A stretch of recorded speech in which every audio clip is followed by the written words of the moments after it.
Salut à tous, c'est TheMistro24 pour une nouvelle vidéo sur Visual Basic.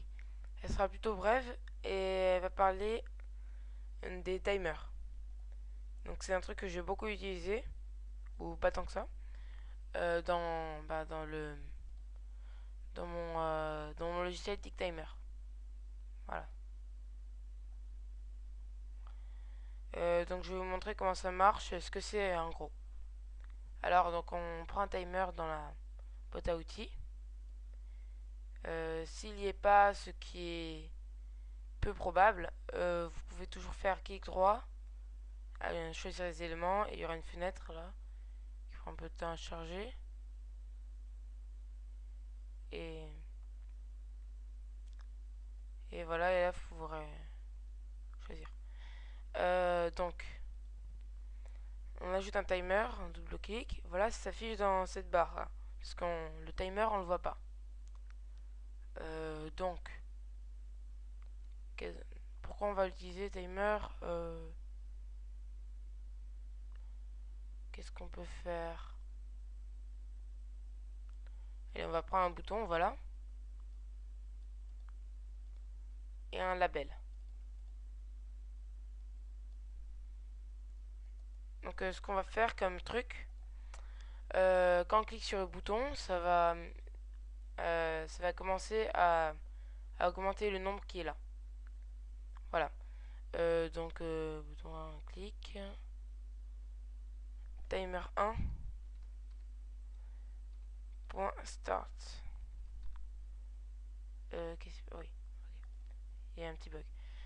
Donc ça, c'est pour démarrer le timer.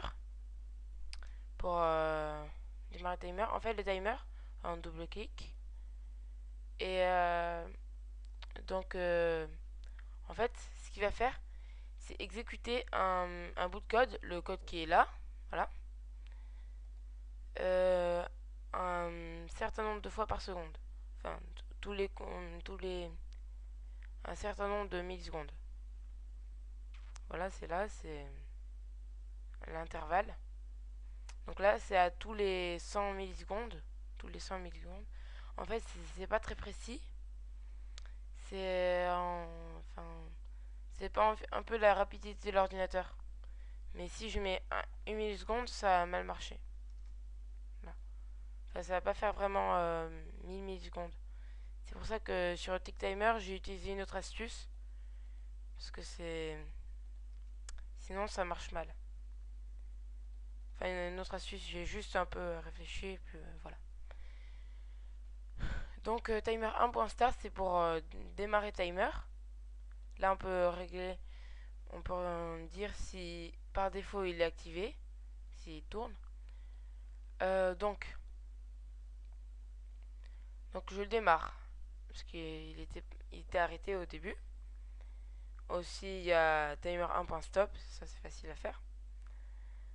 Qu'est-ce qu'il y a d'autre pour le timer? Oui, pour intervalle, pour to swing. Enfin, il y a, oui, timer 1.enabled égale true aussi. On peut dire s'il est activé, voilà, on peut l'activer. Donc c'est pareil que timer 1.start. Alors, maintenant le timer, il va dire, bon là je vais augmenter la police, juste un petit truc parce que sinon c'est trop petit. Comics, voilà. Et donc on va lui dire label 1.text plus égale 1. C'est-à-dire qu'on ajoute 1 au label 1.text. En fait c'est string, mais là comme on a mis un nombre, ça va compter comme un nombre. Normalement là ça marche. Là, ça augmente. Donc on peut voir que c'est pas vraiment 1 milliseconde, parce que si c'était 1 milliseconde, ça arriverait à 1000. Ça arriverait à 1000 en 1 seconde. Et là, on est. c'est beaucoup plus long. Voilà. Ensuite, on peut faire timer 1.stop. Voilà. On peut faire un autre bouton pour stopper.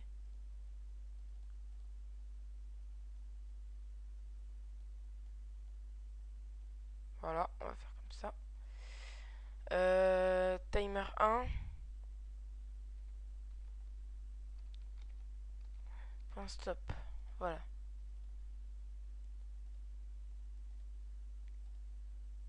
Voilà. Ça sert à rien de faire ça. Donc, voilà, je sais pas ce que je peux ajouter de plus. Donc en fait, tous les, voilà, donc tous les 1 milliseconde, enfin c'est pas vraiment ça, mais tous les, voilà, ça va faire ça. Enfin, ça va faire ça, voilà. En gros, c'est ça un timer. Et il y a quelques trucs aussi à rajouter, enfin, que je dois vous dire. Quand là, il y a plusieurs lignes de code, si au début, on lui dit, là on peut lui dire timer 1.stop, il va quand même faire ça, il va quand même faire ce qui est après. Dès qu'il en fait dès qu'il rentre dans ce sub, il exécute forcément tout le code qui est là, tout le code qui est jusqu'en bas. Ça c'était un petit détail. Là on peut voir, ça va le faire une fois. Voilà.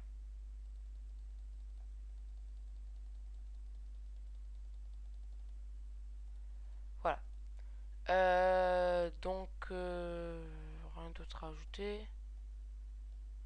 En gros c'est ça que c'est ça un timer, voilà. Aussi j'ai utilisé, je vous montre là dans Radio Player.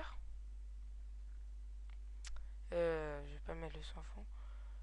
Quand mes trucs là,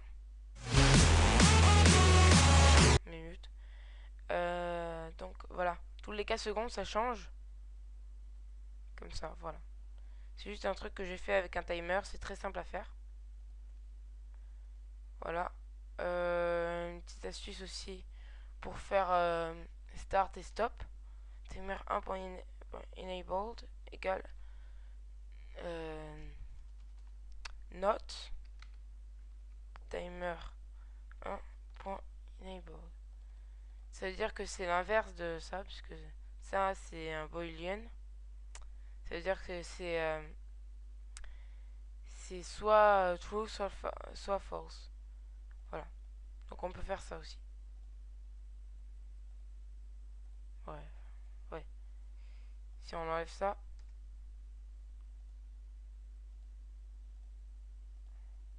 voilà.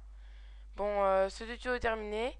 Vous pouvez laisser un commentaire et si vous avez des questions, vous pouvez les poser en dessous de la vidéo. Et donc, vous pouvez laisser un petit pouce vert et vous abonner si vous voulez. Donc, salut!